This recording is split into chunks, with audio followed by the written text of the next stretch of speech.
There's someone right now that's listening to this and they're like, this real estate racket, it looks like Rick just told me that like their numbers are 80%, which means it's pretty good. And I just got laid off from my gig. And like, you know what? I want to work for myself. They're going to get into real estate after listening to this podcast. They're like, okay, I'm going to go do it.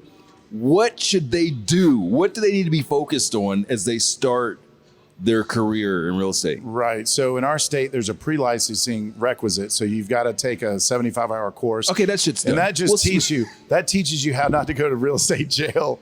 Okay. Blockbusting, redlining, all the things that you should already know in your heart, you understand are actually laws. Is there an official real estate jail? Not officially. A jail just for you real lose your estate license, you lose your income source, and you could get sued and lose everything. So yeah, and your broker could go down with you. That's the horrifying thought that I wake up with some days is that I have 1,100 people on their worst day. It becomes my worst day. I'm sorry, how many? 1,100. Jesus. Yeah, it's a big number. So somebody made a mistake 30 seconds ago, and I'm going to hear about it. And we're going to fix it. That's the thing. With integrity and the right purpose behind your mission, it works itself out. Yeah. So all that to say, you asked a good question.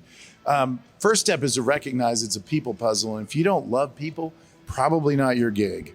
Like you got to want them, and you can't be hyper selective, and you've got to be able to connect with people from all walks of life. The gift I was given in my door-to-door experiences, if you knock every door in 10 or 12 back-to-back communities in 2 or 3 different count, you're going to meet all walks of life.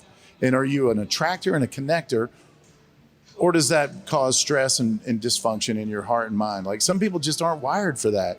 And I find people fascinating. I want your story, and I want to understand how my story can weave in and out of yours. And then ultimately, I want to reveal an opportunity that I can save the day, solve a problem, or help you go further. And with that attitude, man, you probably got a future in real estate. Nice. Business and bourbon.